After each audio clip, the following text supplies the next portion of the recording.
I see a guy with a bumper sticker. I love my wife.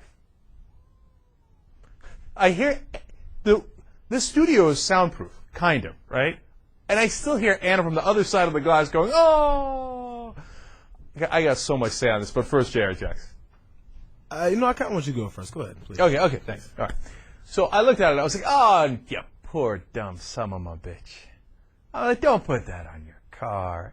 Ah, jeez, Lord mercy, right? I mean, I'm thinking, whoosh, whoosh, right? And then I thought, nah, there's something else here, man.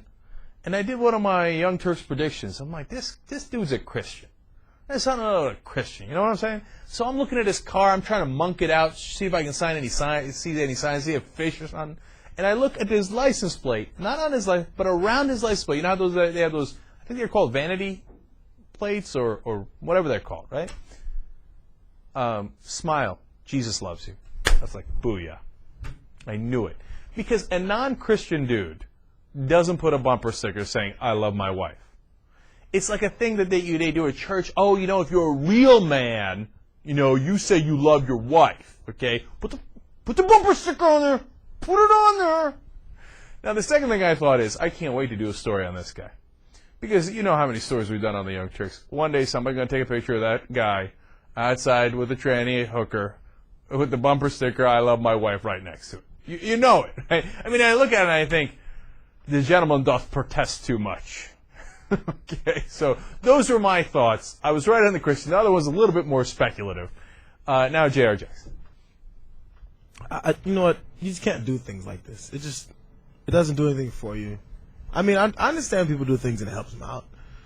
Maybe, no. I'm trying to give them a way out, when, like, if somebody's driving, like, a little Volkswagen Beetle with the flower in the dashboard. I'm like, that's got to be his girlfriend's car. I'm trying to let this guy out of it.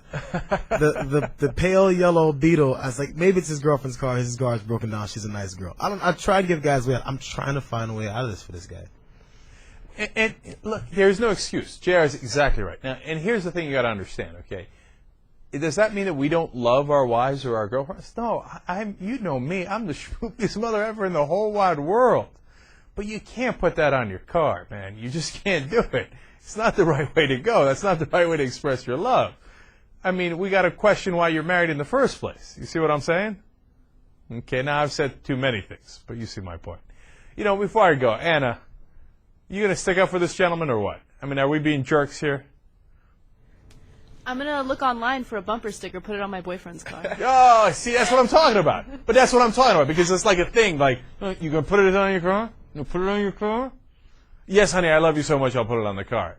As long as you don't chew my ass out. Yes, go ahead. No. And by the way, I'm totally kidding. I know. I think it's lame when women force their men to do things like that, or like wear a T-shirt that says "I love my girlfriend." It's so cheesy and it's forced, so it's not sincere. Yeah, it makes me sick. I'm getting carried away, but I mean, you can't do it, man. Just go ahead, Jay. Last thought. Well, it's an offshoot. That's why I wasn't really going to go with it. But I mean, it's, as you said, you heard Anna scream, "Oh!" when you first said it. It does a lot for women.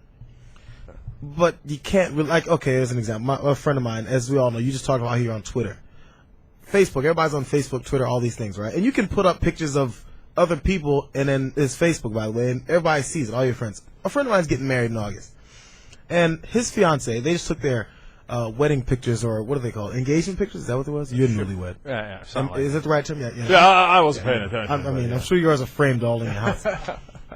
So anyway, she put up these. I won't call them disgusting. They were the schmoopy pictures all over the place. It had both their names on it. It was tagged. He's all over the place, and he's in these compromising positions where he's dipping her, and it's black and white, and he's laying there smiling at her.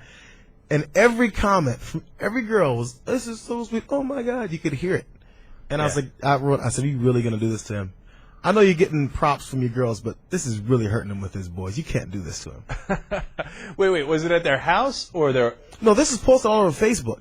Oh, his Facebook. Oh, yeah. Her Facebook, but he's all over it, and I know him, so I saw her stuff. You can't do that to people. I know, but Facebook has a lot of questionable pictures, and it's hard to keep track of all the pictures. People are putting up other pictures of you. Your wife puts up pictures in her Facebook. No. I'm going to let that go.